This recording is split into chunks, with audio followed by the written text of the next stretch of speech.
Many of you all have reached out to me and said, Emmanuel, I want to have these uncomfortable conversations with my loved ones, but I don't know how. So I'm going to give you all 3 bullet points as to where to start with these uncomfortable conversations. I know several of y'all will be communicating with your family, friends, loved ones via Zoom, Skype, FaceTime over the holiday season. Some may even be in person.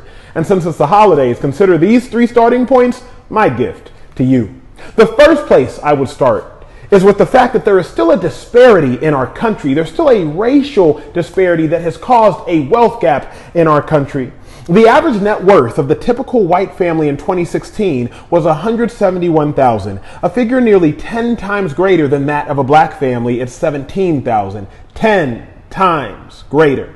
Put another way, black people own about 1/10 of the wealth of white people in this country, adjusted for population.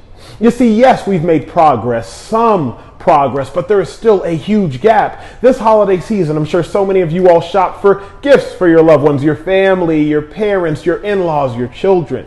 Well, if you were white, statistics show that on average, you had 10 times the amount of wealth, 10 times the amount of money to spend on your loved ones, as opposed to black people.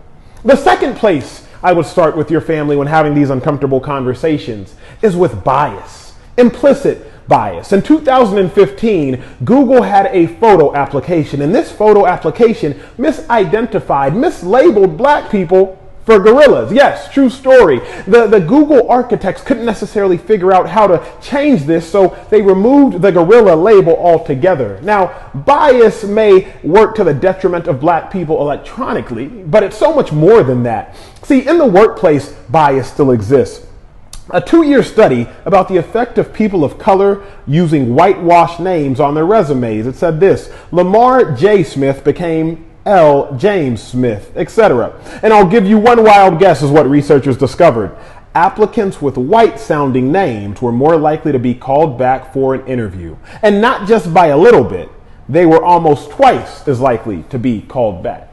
You know, sometimes I wonder, why didn't that Google application mistake white people for panda bears? Or how come when I go into a pharmacy store and looking for Band-Aids, the flesh-colored Band-Aids don't match my flesh?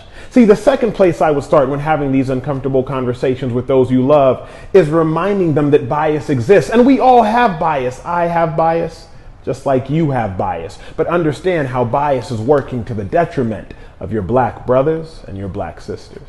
The last place I would go to when having these uncomfortable conversations is the fact that racism is not only real, but racism can be lethal as well. Research says that black people that experience chronic racism can develop something called racial battle fatigue, a state that includes, amongst other symptoms, anxiety, worry, hypervigilance, headaches, increased heart rate, and blood pressure. Another study showed that almost 1 in 10 black people experience and actually have PTSD. Yeah, that same disorder that happens to soldiers at war. And whether it's PTSD or something else, black people are 20% more likely than white people to suffer serious psychological distress. So my white brothers and sisters, the final point that I would have you submit to your loved ones is that racism is still real. And it's still working to the detriment of your black brothers and sisters. Now, in the midst of 2020, we've all been met with COVID-19, a virus of the body. But thankfully, due to the hard work and intentional efforts of doctors, research has said that we now have a vaccine. Well, while we've been met with this virus of the body in COVID, we've also been met with this virus of the mind and racism. And you are the doctors, because these conversations can work in part as a cure. So I need you, this world needs you, our country needs you to work tirelessly in having these conversations, because we desperately, desperately need a cure for the virus of racism, which has been plaguing our minds. I love y'all. Happy holidays. Be the change the world needs.